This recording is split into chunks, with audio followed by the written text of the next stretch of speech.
Congratulations, क्योंकि Italy के पूर्व प्रधानमंत्री ने पाकिस्तान को नोबेल प्राइज देने की बात की है। इस्लामाबाद में बातचीत हो रही है। इससे अच्छा होगा नेतन्याहू भारत में बन रही 6-6 घंटे वाली फिल्में देखने लग जाएं। जंग में नहीं जीत पाए तो क्या हुआ, फिल्में बनाकर विश्व विजेता बनने का आइडिया मिलेगा। और शांति वार्ता पाकिस्तान ने की है। पाकिस्तान विश्व गुरु बनकर उभरा है क्या? पाकिस्तान कहीं स्टेप ऊपर चला गया है क्या? भारत आज कहां खड़ा हुआ है? हम तो विश्व गुरु बताते थे।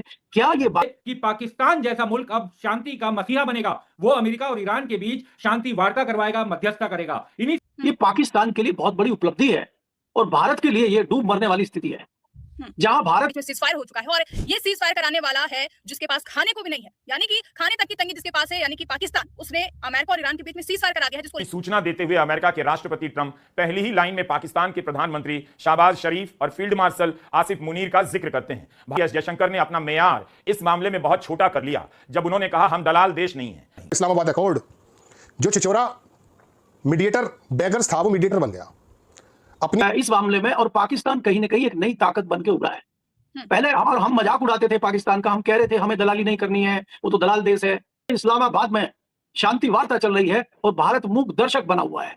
कहां गया हमारा वो इस्लामाबाद अकॉर्ड जो चिचोरा मीडिएटर बेगर्स था वो मीडिएटर बन गया अपनी हीर। जंग बंद हो गई 15 दिन के लिए। पाकिस्तान अपनी पीठ थपथपा रहा है कि साहब मैंने जंग बंद करा दी।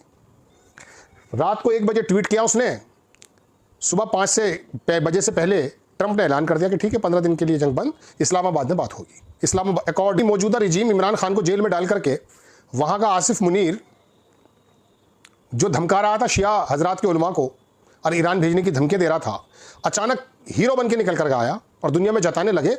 और जाहिर सी बात है ईरान ने अप्रिशिएट किया, ट्रंप ने अप्रिशिएट किया। मैंने आपको एक खबर बनाई जिसमें मैंने दोहराई नहीं कि सिफारती जियोपॉलिटिक्स कूटनीति इसके मद्देनजर पाकिस्तान के अंदर चाहे कितनी भी घटिया रिजीम क्यों ना हो वो थोड़ी सी ऊपर आई है। एक नया इत्तेहाद बना है या बन रहा है जिसमें रशिया पाकिस्तान के करीब, ईरान इंतहाई करीब, चीन इंतहाई करीब, मिडिल ईस्ट इंतहाई करीब। ये पूरे मिडिल ईस्ट, मध्य एशिया और सेंट्रल एशिया और रशिया और चीन और तमाम बहुत सारे मुल्कों को और अमेरिका को भी ऑन बोर्ड कर लिया उसने। हैरत की बात है। हालांकि हम कहां पर खड़े हैं? ब्रिक्स जो अब की बार होने वाला है, जहां पर सदारत हमें मिली हुई है, मेरी चिंता यह है दोस्तों कि इस ब्रिक्स में चीन, ईरान, रूस पाकिस्तान के साथ शाना बशाना इस तरह से खड़ा नजर आएगा कि सदारत तो करेंगे हम, लेकिन नजर यह आएगा कि चल इन लोगों की रही है। वो अमेरिका का भी पिट्ठू बन गया। वो ब्रिक्स के अंदर भी धमकी देगा, धमकी अंदर से धमक के साथ आएगा, सॉरी। चूंकि आप जानिएगा दोस्तों, अफगानिस्तान का मसला हो या रीजन का कोई और मसला हो, पाकिस्तान शामिल है, हम शामिल नहीं होते। क्यों? ये किसने कर दी स्थिति?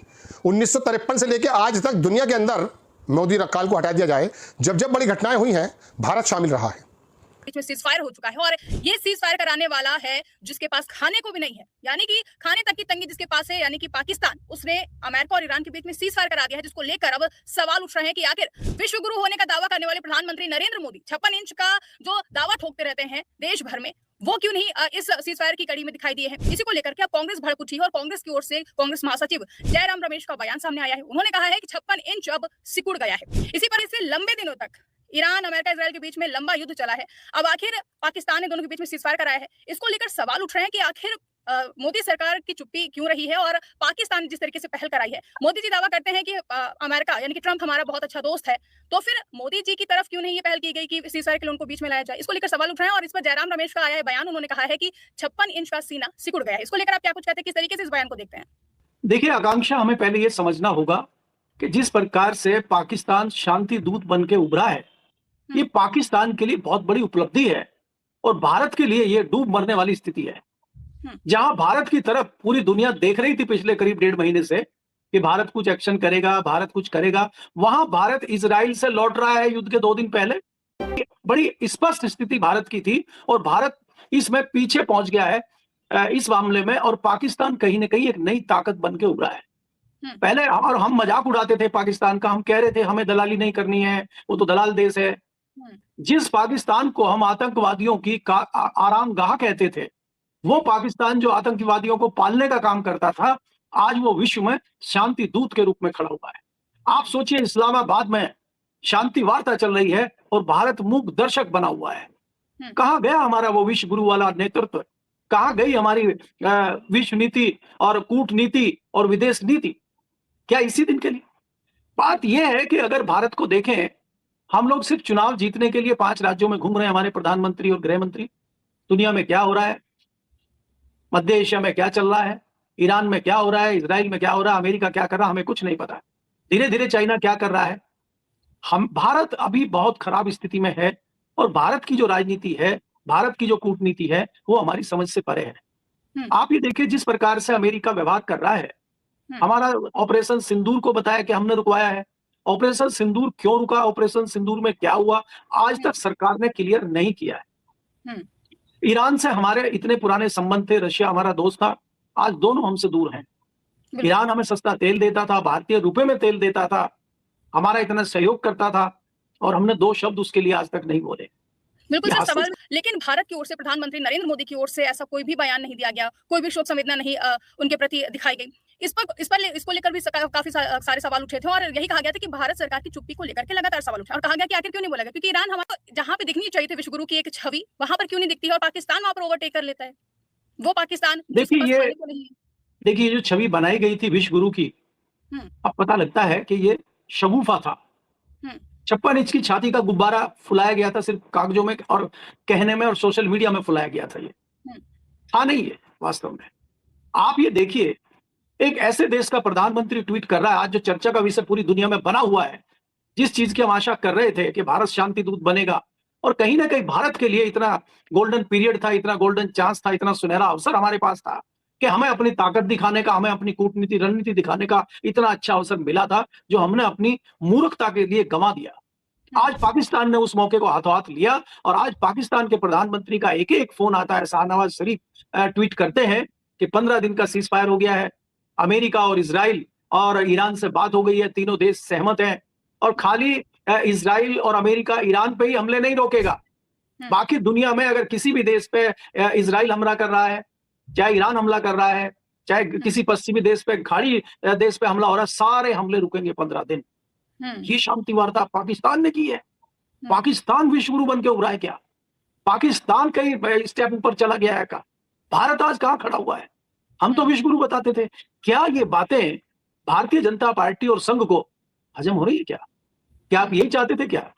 क्या आप यही विश्वगुरु बनाना चाहते थे क्या? आज सवाल उन्हीं से पूछे जा रहे हैं और वो अपने गिरवान में झांक के देख रहे हैं, क्या ये वास्तव में ठीक है? भारत झुकने को मजबूर हो गया और उससे भी बड़ा सवाल ये कि पाकिस्तान जैसा मुल्क अब शांति का मसीहा बनेगा, वो अमेरिका और ईरान के बीच शांति वार्ता करवाएगा, मध्यस्थता करेगा। इन्हीं सब मसलों पर भारत सरकार का क्या इस परिदृश्य में भूमिका दिखाई देती है, इन मसलों पर बात करने के लिए हमारे साथ जुड़ रहे हैं वरिष्ठ पत्रकार शीतल सिंह सर। शीतल सर, बहुत बहुत स्वागत है आपका द स्वतंत्र पर। सर, सबसे पहले तो यही जानना चाहूंगा सर, पूरी दुनिया के सामने से युद्ध का तात्कालिक खतरा तो हट गया है, लेकिन पाकिस्तान एक आतंकी मुल्क जिसके खिलाफ लगातार भारत सबूत रखता रहा है दुनिया भर के सामने और पाकिस्तान की अनेक हरकतें दुनिया ने देखी हैं, अब वो पूरी दुनिया के सामने एक शांति का मसीहा, शांति का विश्वगुरु बनकर सामने आ रहा है। ईरान के राष्ट्रपति, माफ कीजिएगा, अमेरिकी राष्ट्रपति बाकायदा उनके प्रधानमंत्री और सेना प्रमुख का नाम लिखकर कह रहे हैं कि अब बातचीत होगी। देखिए, ये जो हमारा पाकिस्तान को लेके हमारे दिमाग में जो उसकी इमेज है, जिसके बहुत वाजिब कारण है बहुत सारे, वो थोड़ा सा उसमें और विस्तार की भी जरूरत है जी। और वो हम लोग इसलिए नहीं करते कि हमारी जो राजनीतिक जरूरत है वो उतने से पूरी हो जाती है। पाकिस्तान से सरकारें जो भी रही हों, वो राजनीतिक रूप से इस चीज में इसका लाभ लेती हैं और इस समय जो डिस्पेंसेशन है वो तो 24 घंटे इसका लाभ लेता है। पाकिस्तान मुसलमान उसका मेन प्लैंक है, इसलिए हमारी उसके मामले में जो दृष्टि है वो थोड़ी सी कहीं ना कहीं अनचाहे ही कंजर्वेटिव हो जाती है।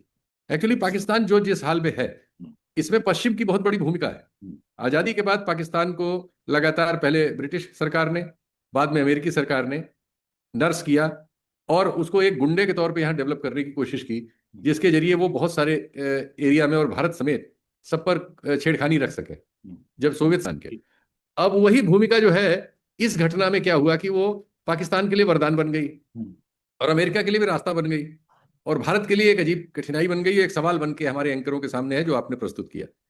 उसी सब रिश्तों की वजह से ये सब घालमेल है। तो पाकिस्तान आज उनके लिए इसलिए जरूरी है कि वो ईरान से बॉर्डर्ड है। बिल्कुल, अगर 47 में अलग न हुआ होता तो भारत से बॉर्डर होता ईरान का। इतिहास हमेशा याद रखेगा कि प्रधानमंत्री मोदी ने जंग से पहले इस्राइल की यात्रा की और इस्राइल के साथ खड़े रहने का वादा। लिस्ट में भी शांति आएगी।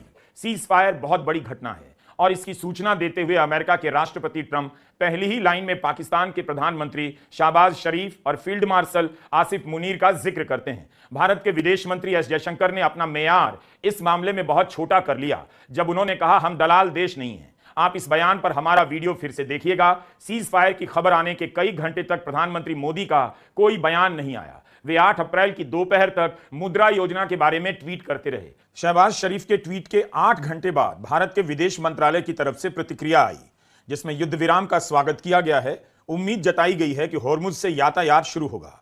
विदेश मंत्रालय ने लिखा है कि हम बातचीत और कूटनीति में विश्वास रखते हैं, मगर इस संदेश में पाकिस्तान का नाम नहीं लिया गया, किसी भी देश का नहीं।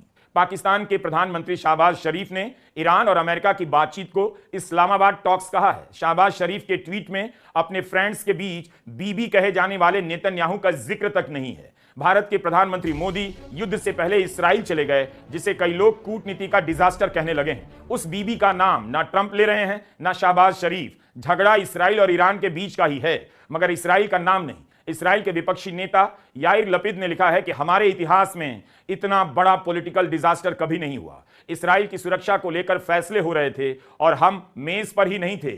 ईरान की यह कम बड़ी जीत नहीं कि अपने दुश्मन को टॉक की टेबल से गायब कर दिया। टेबल की लड़ाई इस्राइल में भी चल रही है। ऐसा ही भारत ने आतंकवाद के सवाल पर पाकिस्तान के साथ करना चाहा, मगर अब पाकिस्तान टॉप के टेबल पर है और भारत अपना नैतिक प्रश्न भूल चुका है कि आतंकवाद का बढ़ावा देने वालों की इतनी पूछ क्यों हो रही है। 1 साल पहले कितने ही सांसदों का दल पाकिस्तान के खिलाफ माहौल बनाने दुनिया भर में गया। आज की तारीख में भारत के प्रधानमंत्री नरेंद्र मोदी पाकिस्तान को आतंकवाद से जोड़कर आलोचना कर दें तो उनके समर्थकों में जश्न का माहौल बन सकता है।